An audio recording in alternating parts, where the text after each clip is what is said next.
Hey Pennsylvania, it's Wine O'Clock on Wine Time PA.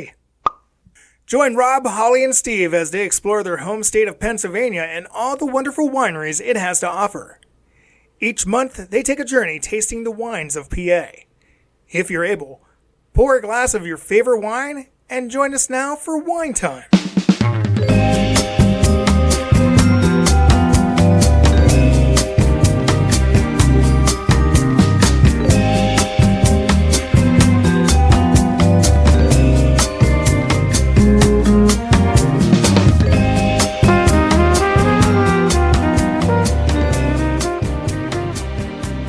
Welcome, everybody, to another episode of Wine Time PA. I'm one of your hosts, Rob, and with me, as always, are my good friends, Steve. Oh! And his wife, Holly. Hi, everybody. This is a podcast featuring three ordinary wine drinkers exploring the wonderful wineries of their home state of Pennsylvania. It's our goal to see as many wineries as we can in the state, which there are over 400. In today's episode, we will be featuring Armstrong Valley Vineyard and Winery, located in Halifax, which is about 18 miles north of Harrisburg. Now, this is not our first time visiting this winery, having visited this a few times before, mostly during wine trail events. Yeah, I always look forward to visiting this one. Yeah, in fact, I think we found them because of one of these wine trail events. We did. I believe so, yes. We did, yeah. Our visit for this episode was in the spring of 2025, so any information we share is from that time frame. Here's a little history of the winery. Robert Armstrong, the namesake of the area, was gifted 200 acres of land in 1769 by William Penn. Over time, those 200 acres were parceled off. The original owners of the winery purchased 100 of those 200 acres around 2001. The first planting of vines was in 2009, with the second planting in 2010. The winery itself opened its doors in 2011. They currently have two vineyards on the property, the Shale Ridge and the Hilltop Vineyard. You can find a map in the tasting room that shows these two vineyards and a listing of what grapes grow on each. The Shale Ridge Vineyard is the oldest vineyard. All of their wine is produced with 100% estate-grown grapes, with the exception of their Concord grapes, which they get from the town of Northeast, which is located near Erie. Still in Pennsylvania. I know. But it's in the northwest of the state, not the northeast, but they call it northeast. Because it's northeast of Erie. Yes. Anyway. But they also use 100% real fruit juice in all of their fruit wines. Current owners are Caleb and his partner Ryan. We didn't meet Ryan, but we did meet Caleb, and he was awesome. Caleb is phenomenal. Caleb, you're great. Yeah, we had such a great tasting. Yep. He really understood our taste palates, too, and picked the best stuff for us to try. Yeah, and we'll get to that. So you don't need a reservation to visit the winery, but you can schedule one ahead of time, a private wine tasting, which is what we did, and it's how we got Caleb. I scheduled it directly with him, and we'll talk a little bit more about that a little bit later. But first, I want to talk about the property itself when you pull in. It's a farm. Think an idyllic farm. This is like the setting you would see in a Hallmark movie, this farm. It's so beautiful. It's gorgeous. It's in the countryside with these rolling hills and mountains and views of the surrounding land. And in the property itself, when you pull in, you'll notice there's some cute houses, some sheds, a stable, a tool shop, and a side-by-side porta potty. yes, I think that's a joke, but it's still there and it's still pretty funny. A wooden structure, yeah. It was really cool. I love that they had this like outdoor courtyard stone area with a stage and some tables and chairs. It was a little cooler on the day we visited, and I think we've always been there in the cooler months, so we haven't got a chance to take advantage of their outdoor space, but I do want to go back when it's nice and sit in that little courtyard stone area because it was just gorgeous. The landscaping is meticulously done as well. There are so many wonderful details to look at. The property itself is worth a visit if you're interested in older farms and historic properties. And I actually noticed that you can do a little walking tour. There's a brochure in the tasting room you can grab, and it'll tell you what the buildings are and a little history about them, which I thought that was really cool. Now, the winery itself and tasting room is a stunning red and stone barn. There's a back door to it that you'll notice when you pull in, but I think that's the space that you can go into for where they have events. Like, we've been there when they have events going on. Like, I think they do weddings in there, like private events like that. But we were there before when they've done shows, and they've had like vendors set up in that room. You could walk through and maybe do a little shopping while you're visiting, which I thought was really cool. So to go into the tasting room, though, you're going to want to enter from the front of the barn. And when you go in, you'll be welcomed to this cozy setting with stone, wood, a fireplace, tables and chairs. I think some of the tables have games that you can play at when you're there. They also have like the second room that's kind of like a sunroom with tables and chairs that you can sit at. And we've been in there before too. Also very nice. And we just kind of went from there. When we got there, we checked in for our tasting with Caleb. We went to the big counter there, and Caleb checked us in, and we had our private tasting. And I thought it was really cool because he said one of the owners always leads the private tasting, and we just had Caleb. And included in that tasting, you get a charcuterie board. And he asked us ahead of time what our personal preferences were for wine. Like, what all do we like? And he kind of customized our tasting for that. And I think he absolutely nailed it when selecting wines for each of us. I was impressed. Yeah, he absolutely hit the nail on the head with the wine selections. Yeah, there were a couple he chose for me that I was a little like, I wonder. But yeah, he was right. I loved them. Yep. Yeah, so it's just cool. So something to think about if you're in that area. It was a reasonable price, and maybe consider reaching out ahead of time and do a private tasting. Yeah, that was definitely worth it. I mean, we could have just gone there and gotten flights and enjoyed ourselves, but that was so much fun. So if you aren't there for a private tasting, you can just go right up to the counter and get a glass, a bottle, or one of these custom flights. The flights are any 5 wines of your choosing, and they have 2 size options on the pours. They have about 50 wines and some hard ciders on the menu to choose from. Of the breakdowns, there are 2 sparklings, there are 14 whites in the dry and semi-dry, 1 rosé, 12 red wines in the dry and semi-dry, 3 ports, 10 semi-sweet and sweet white wines, 3 semi-sweet and sweet red wines, 3 sweet rosés, and 10 fruit wines and ciders.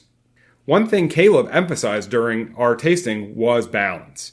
They're extremely passionate about having a well-balanced wine that tastes great. And I personally love that. Balance means a lot to me, too. Yeah. Yes, yeah, absolutely. So I wouldn't really worry about what category the wines fall in. They really are balanced to bring out the best that the grape can offer. If you're not into wine, they also have 5 draft beers on tap that all come from different Pennsylvania breweries.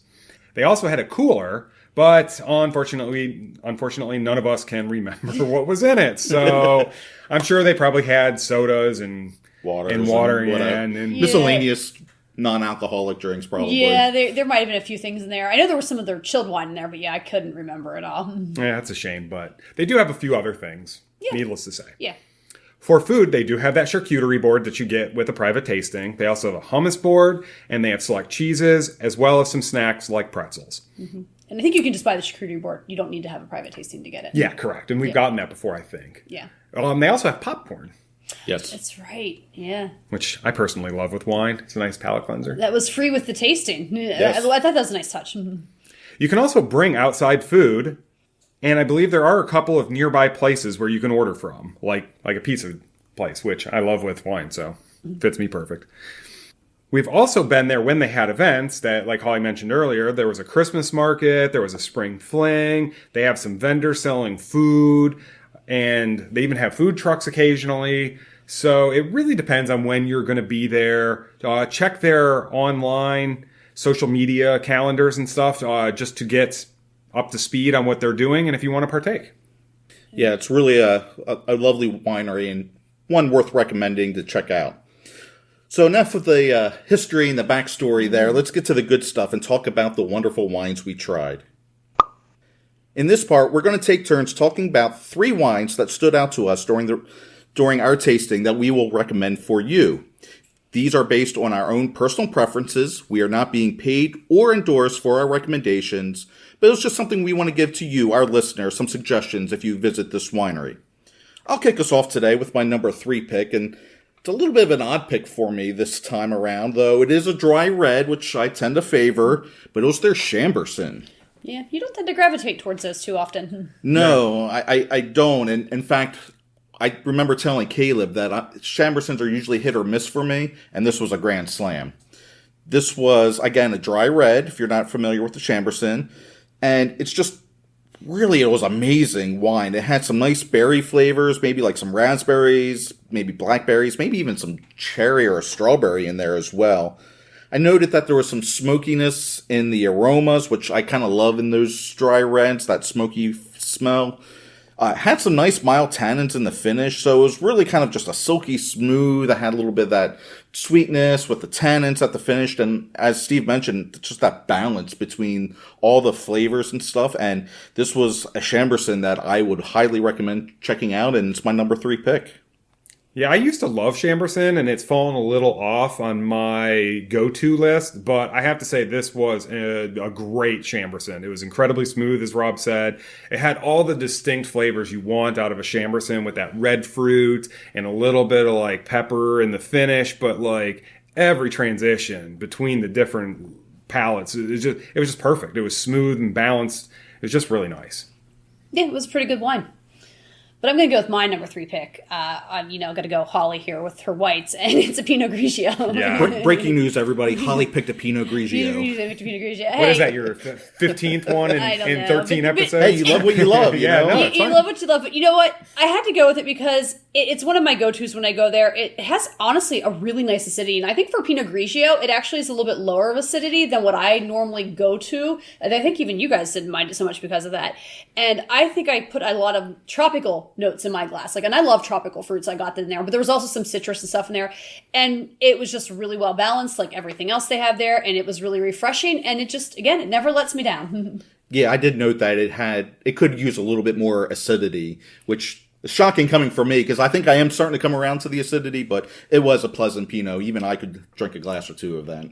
Yeah, I said it had a good amount of acidity, and I like acidity less than both of you, so it was like right up my alley. And yeah, I got a lot of those tropical flavors as well. I like this for a Pinot. I could drink this. Yeah, it's enjoyable.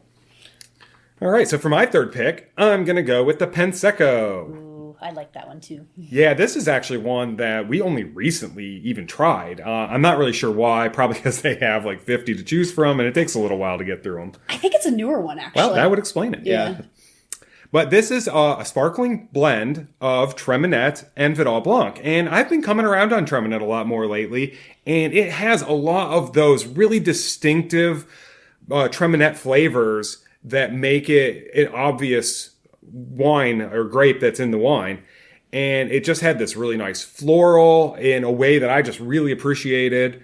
I don't really know Vidal Blanc all that well yet, but this just drinks really nice and smooth, and you can tell it's not exactly Treminette. So I think those two wines just play really nice together.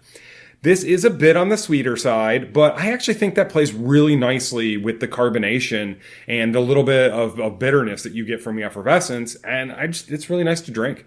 Yeah, I enjoyed it too. I really thought it was really nice. I mean, I like sparkling wines a lot, and this one was really high on my list. I really thought it was nice and flavorful. I like that it was a little more of a semi-sweet one. I think this could go really well at a crowd pleaser as well, if you were looking for something different and sparkling. But yeah, it was bubbly, and I liked it.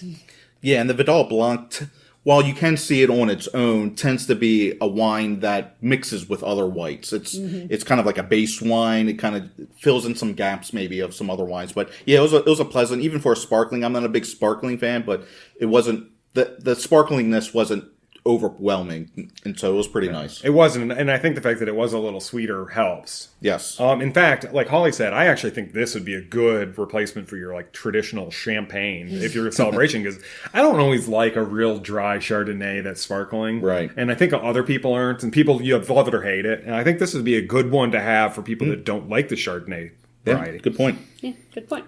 So my number 2, since I'll just keep going, is their Rudder Red. This was not even a question that it was going to make my top 3. I buy a bottle every time we go. I've said repeatedly I like Chamberson and I like Concord, and guess what this is? But a blend of the two. It does a really good job. We came across this the very first time we went there, and I've enjoyed it every time we've gone. The Chamberson really just brings down a lot of the sweetness of the Concord, but it does not overwhelm that Concord flavor. So you get this beautiful Concord, but it's not quite as like predominant. Everything about it is just a little bit muted. The sweetness is muted, the flavor's muted, but it's all still there. It's kind of like vibrant, but not in your face. I just really liked it. It still has that touch of sweetness, but I think they list it as a semi-dry. Yeah, Chambercords are pretty good. I'm starting to see them a little bit more here and there as we go around the state, and this was a good example and almost made my list. Yeah, I agree. I tend to, if I see a Chambercord, I tend to like it. It's good, especially since I like the Chamberson there. That really helped with this one. Now, for my second pick, I'm going to go back to a more traditional white wine for myself and go with the Gewürztraminer. Yeah, that's such a great pick. Good choice. we've been to this winery a few times, and I think this was the first wine that I really enjoyed at the winery. Again, it's a drier white made from one of my favorite grapes, the Gewürztraminer. It's one of those grapes related to the Treminette and the Riesling. It's all kind of in that same family lineage there. But honestly, I didn't even take too many notes on this wine when we were there, just because I knew I was going to love it and pick it. And again, this had some nice floral notes at the beginning that was well balanced with fruit notes and some light acidity at the end. Again, there's that word balance, Steve. Yeah. And, for the fruit notes, I got some pineapples, maybe even some apricot and peach in there. And it was a little heavier bodied for a white wine, but it was still more like a medium, so it wasn't too bad. And that just means how it sits in your mouth, how it feels in your mouth. Felt a little heavier than a typical dry white wine. But, man, this is just one that's really versatile, good with chicken, spicy foods, or just on its own. Just one of my favorite Gewürztraminers. Yeah, I was torn. This almost made my number 3. the Penseco was so interesting, I kind of wanted to talk about it, so I'm really glad this got picked. I absolutely adore this. The tasting sheet does say that there is apricot, peach, and pineapple, and I don't actually get those distinct flavors out of it, but I get this really just nice, interesting, fruity flavor from it. I think it's the a nice, pineapple. blend. I think the pineapple is the predominant flavor. Yeah, I got pineapple in it. Which I love. Yeah, so. I love pineapple too. Yeah, I really like the Gewürztraminer as well. And I agree with Rob. Like, it is a more medium body, which is a little different, and I kind of like that. And I even said this is a little higher in acidity than some Gewürztraminers, and it still really impressed me. So it's the balance again. Yeah. Yeah, I honestly, I think this is one I really liked as well, and I didn't even bother mentioning it because I knew it would come up, so I wasn't too worried about it. But I think if I were to say, let's pick one wine that we were all going to share a bottle, something that we could all agree on, this would probably be a very strong contender out of all of them because it's so good. But I'll move on to my number 2 pick, and it's the Sauvignon Blanc. Ooh, good pick. Yeah, and it's funny is when we started this podcast, a little over a year ago, definitely, Pinot Grigio was my last pick, and I say, I'm a big Pinot Grigio fan. I think I'm becoming more of a Sauv Blanc fan. It's one of those ones that I tend to order a lot when we go out to drink now. Like, or we got to eat, not to drink, we got for a meal. I get a lot of Sauv Blancs. And it's funny, when he brought it over, he said, this, when they make their Sauv Blanc, Caleb's like, this is similar to a French style. And I was a little hesitant, because I tend to like New Zealand style Sauv Blancs, because they tend to be a little bit more fruit forward, which I prefer. Then, the ones from France aren't quite that way, and I was a little nervous, and he poured it, and I was like, it was like my wow moment of the day. At first, it just smelled awesome, and it was really nice. It had some fruit in it. I loved the balance of the acidity. I got a lot of green apple when I tried it as well, and I think a little notes of lemongrass, and it just was this fun, playful thing in my mouth. It was light and refreshing, and it blew me away. I just loved it. It was honestly my favorite one of the entire day, but I have another pick for number 1. I'll explain why later. But yeah, it was a great wine. I really enjoyed it. I almost picked this for my number 3 pick. I'm pretty sure I bought a bottle of that day because, like you, Holly, I'm coming around to Sauvignon Blancs just in general, and this was really well done. And yeah, I'm pretty sure I bought a bottle of that just because it was so good. Yeah, I have to agree. And we both have been enjoying Sauv Blancs when we go out to dinner. And to be honest, we drink that. It's kind of like a go-to if we want to share something, because we both enjoy it so much. And this one was distinct. It didn't have a lot of that grapefruity flavor that you get from a lot of Sauv Blancs, but it did. Yeah, like you said, in the tasting sheet says it's green apple. Green apple. Which I kind of saw that in the tasting sheet, and I'm like, I don't really believe it. A lot of times you see wines that say, this has green apple. And green apple is a very distinctive flavor. But this point, you get this. Yeah, and I really think it made it something special. Yeah, it was impressive. But, all right, let's move on to number 1 picks. I'm excited. So, even though the Sauv Blanc was close, my number 1 pick was their Armstrong White. Another good pick. Yeah. Yep, now their Armstrong White is a blend of Riesling, Treminette, and Sauvignon Blanc. So they're all grapes I like. So they're all wines I like, and they're all mixed together. And sometimes when you mix things together, it can win or it can miss. This one wins. It hits the mark. It has a very nice fruit smell. It has a very light but beautiful color. When I started to drink it, I would get the Riesling notes, like that earthy or petrol mineral taste that you sometimes associate with Rieslings. And then I would get some floral notes, which I associate with Treminette. But then it finished with these fruit and tropical notes, which, I get from the Sauvignon Blanc. So I felt like I really could taste all 3 during the drinking process. and it worked together really well. And it's only got like 1.5% residual sugar, which I was surprised because it feels a little bit sweeter than that. You know what I mean? But it really is great. And, even though the Sauv Blanc stood out on this particular tasting, since we've been there a few times, this is one I go back to time and time again because it never lets me down and it's really good. And that's why I picked it as my number 1 pick. Yeah, just another amazing wine. And I had it toward my honorable mention category. It was really good. Yeah, I always enjoy this too. I know you've bought in bottles before, and I always enjoy it. And what's funny is I actually do get some grapefruit from the Sauv Blanc in this one. But yeah, good pick. For my number 1, I'm going to go with the semi-dry Niagara. Good choice. An interesting one, too. Yeah, and here's the thing. It's sort of funny with this one because I'm going to kind of get the impression here that you get your dry drinkers and they don't really want to try it because they see the word Niagara. And you get your sweet drinkers and they don't want to try it because they see semi-dry. And I think both sides are missing out big time on this one. It has a 1% residual sugar, so it doesn't have a lot of sweetness. It doesn't taste like sugar. It doesn't really feel like that traditional Niagara that you're going to taste, but you do get all those rich Niagara flavors. And this one is just really like dynamic and complex. Every time you take a sip of it, the different way it hits your tongue, or the longer you hold it in your mouth, or if you mix a little oxygen with it, like it changes taste a lot more than a lot of wines do. In fact, one of the people that works there had us go through this and have us test it out, and it was amazing. I just really loved this wine. And I like the Niagara, but I always tend to find them too sweet. So a semi-dry is just perfect, especially because it doesn't lose some of that beautiful Niagara flavor when, letting the yeast or letting the sugars ferment into more alcohol. So I really like that. I really think that they did a great job making this. And obviously that's why it's my number 1. Yeah, I mean, as somebody that tends to prefer the drier white wines, and I sometimes come across Niagaras that I do like, and sometimes I worry that they're too sweet. Then this one isn't. I mean, it's a beautiful wine. I love the woman in the tasting room, and I apologize, I can't remember her name off the top of my head, but she just loves this wine too, and she promotes it to people, and you can tell she's so passionate about it, and it shows. And when you try it, you're like, yep. Exactly, everything you said. There's these different notes. There's some floral notes. There's some sweetness in there. Maybe like a little bit of like lemon almost, or candy, but then there's the grape that you expect from that, and it just blends well together, and it's a really nice wine. I do believe they have a regular, like, sweet Niagara. Yeah, they do. Yeah. And it is good, too. That's good, but I actually prefer the semi-dry, too. Yeah, the semi-dry. I kind of want to take a lot of these sweet wines, pare them down and turn them into semi-dries, and I wonder if they're going to come off as nice as this Niagara. And you should try this, even if you're not a Niagara fan, or maybe you only like sweets. This is just one that's worth people trying. Yeah, it's definitely one. I think whether you prefer sweets or dries, it's one I think it's worth checking out. I agree with you.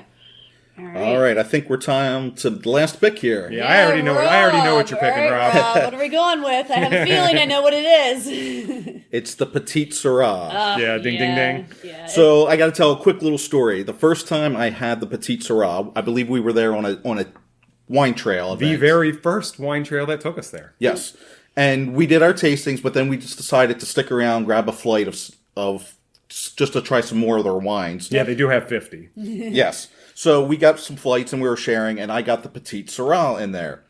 I took a sip. I put the glass down. I stood up, walked over to the rack, grabbed 2 bottles, and sat back down. Price be damned. Yes. I fell in love with that the first time I had it, and it's just as good. It's a dry red, surprise, surprise, but this was just really well done. It had some earthiness along with some like plums and dark berries, maybe some cherries or a blackberry. So there was definitely a hint of sweetness in the drink. There were some notes of spices in there, although I couldn't quite figure out what they were in there, but it was really something nice in there. It's a little bit of a lighter bodied red, silky smooth to drink, had gorgeous tannins, that dry feeling at the finish. Just another amazing, wonderful red wine that pairs well with steaks. In fact, I took a bottle down to Florida recently to my friends. We had a steak dinner paired with that, and it was just gorgeous together with a nice steak. And I think this was a wine that got the highest ratings I've ever given on any of our tastings. And it's probably one of my absolute favorite wines now is their Armstrong Valley's Petite Syrah. Yeah, it's a really good wine. I mean, I enjoy a good Petite Syrah from time to time, a drier red. I'm actually trying to get back into dry reds again because I kind of left them for a while for my dry whites. But I remember when you had it that day, I was like, when you seen your face and you went to get the wine and we were smiling, like, okay, I got to try this. And you tried, I was like, wow, that is really good. And I liked it too because I love like pepper and spice and things like that. So the way that the spice and the fruit blends together in this is very nicely done. And it's a really nice, good dry wine to drink, especially if you like dry reds. Yeah, I agree. I'm not super big into dry reds. I do enjoy them, but this is one I could drink all day long. It's so smooth, so well balanced. It's a good wine. Yep.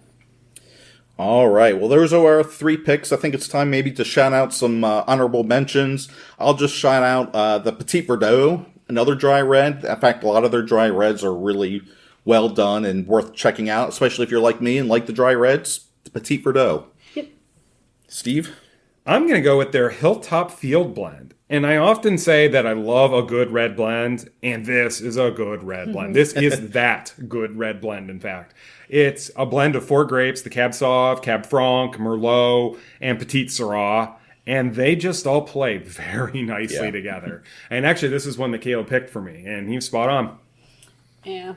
So I'm going to shout out 2 real quick. The first is the Pinot Noir, and the Pinot Noir, dry red, it was almost my number 3 pick. I had flip-flopped a lot, and I was told by somebody that I couldn't do a tie pick. I was like, I'm going to do a tie pick. And they were like, no. No, that's not how this works. This is what honorable mentions are for. I know, but I really loved it. It had really nice light tannins, great body, great flavor of cherries that I usually don't like cherries in my wine, but it worked in this one. You don't, but you did but like it. Was really good. So, and then the other one I'm going to shout out is the Perrinet. I think it's also one of their newer ones. It's a sweet wine. It's Chardonnay infused with pear. And I really like pear. I think I've mentioned some pear wines on other podcast episodes. And I think, if you like pear, you should definitely give this one a chance because it's really cool. Yeah, and they did it well. Pear is hard. We've tried a lot of pear wines because pear is one of my favorite fruits. And a lot of them come out really sweet. And there's nothing wrong with that because they're still delicious. But yeah, this was something different. It was a little more unique for pear, and they did a really good job. All right, Steve, why don't you talk a little bit about some of their award-winning wines? All right, and we're grabbing this straight from their website because they had a lot of awards listed on top of their wine case, and it was a little overwhelming. But their Armstrong Red, their Armstrong White, their Blackberry Merlot, their Cab Franc, their Cab Sauv, their Chambourcin, Gewürztraminer, Merlot, Pinot Noir, Riesling, semi-sweet Riesling, Shale Ridge Riesling, Cranberry, which, I wanted to make my list, but didn't have space. Their Fort Halifax, which is a port, their Late Harvest, their Moscato, their Treminette, and their Vidal Blanc. They really have won quite a number of awards at various shows. So if you're there, check it out on the back. You can actually see what specific categories they won and at what show they won it at. Yep. And in terms of best-selling wine, in case you're wondering, of all these wines, what do people really sell a lot of? Caleb told us their 2 best-selling items they have are the Blackberry Merlot and their Bag Girl Cider, which he did give us a taste that day. And I will admit, I thought that was really tasty. I really enjoyed that cider. Yeah, I love that cider. This is not a cider show, or I might have actually mentioned that, but it was a really easy drinking, tasty cider. Yeah, so if you have somebody in your group coming that maybe isn't into wine, they're not really into beer, but they like ciders, definitely check that out. I recommend that. And I think before, Rob wraps this here, I just want to comment that this is one of these wineries, and I know I say this a lot, but I really encourage people to get out of their comfort zone and try some new wines. I say that knowing that all of my picks were very typical Holly picks, but I could have easily made a top 10 that would have had the Pinot Noir, the Petite Syrah, and some of these other ones in there. They're one that if they have a preference, try it because you're probably going to like it, but you should also try something out of your comfort zone because you never know what you might like.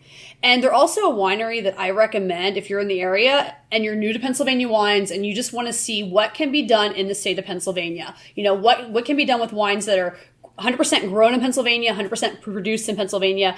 This is one that I think you should check out. Yeah, and they have a wide variety of stuff there. Yes. And they have something for everybody. So it really does exemplify what Pennsylvania can do. I mean, and a lot of wineries in Pennsylvania can say that. They can make this or that, but But Armstrong they have a huge selection, and it makes trying different things a little easier. Yep. And they grow everything but the Concord grape on property. Yeah. And even the Concord comes from Pennsylvania. Well, there you have it, listeners. That's our take on Armstrong Valley Vineyard and Winery. We really do love this winery and want to give another shout out and thanks to Caleb and the staff for our wonderful visit. We would encourage you to visit them and check them out for yourself. For more information, you can visit them on the web at armstrongvalleywinery.com, or you can check them out on Facebook. Also, we would love it if you would like and subscribe to our podcast if you haven't done so already, and leave us a review. We would also love it if you share this podcast with others. Tune in next month as we visit another wonderful Pennsylvania winery and give you our take on their wines. Until next time, cheers. Thanks for listening to Wine Time PA with your host Rob, Holly, and Steve. We hope you enjoyed our take on Pennsylvania wineries and all that they have to offer. Please be sure to like and subscribe to this podcast. Also, be sure to follow them on social media for updates and news. Remember, when it comes to wine, drink what you love.